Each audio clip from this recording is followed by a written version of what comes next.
Agnew Sécurité présente la Minute Info, votre format bi-hebdomadaire autour du continuum de la sécurité. Le président du COJO, rassurant sur la sécurité des Jeux. À J-113 du début des Jeux Olympiques et Paralympiques, Tony Estanguet est revenu sur ce dispositif de sécurité, coûtant un total de presque 295 millions d'euros. Même si les risques sont connus, le président du comité d'organisation des Jeux Olympiques et Paralympiques de Paris 2024 se veut rassurant. On a travaillé sur une cartographie de l'ensemble des risques qui peuvent arriver à Paris 2024. 45 000 policiers et gendarmes, épaulés par 400 nouvelles caméras, sont attendus pour assurer la sécurité de plus de 500 000 personnes. Une présence saluée par l'ancien triple champion olympique. On est toujours meilleur quand on est préparé au pire. On a de la chance d'avoir des experts de l'événementiel. Avant d'ajouter, quand on a l'habitude d'organiser des événements, on doit faire face à une capacité d'adaptation jusqu'au dernier moment.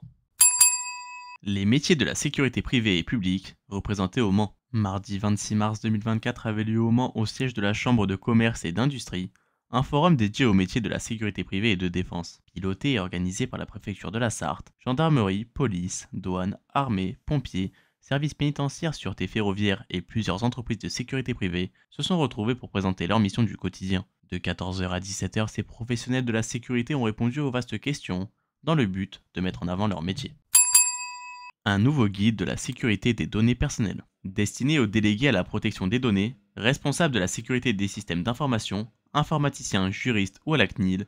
Ce guide d'édition 2024 structuré en 5 parties et 25 fiches rappelle les précautions et les mesures à mettre en place pour la protection des données. Ce nouveau guide de la sécurité comprend également 5 nouvelles fiches scindées et étoffées comportant l'informatique en nuage, appelée le cloud, les applications mobiles, l'intelligence artificielle, les interfaces de programmation applicative et le pilotage de la sécurité des données. A noter que l'utilisation d'équipements personnels en environnement professionnel a été intégrée à ce programme.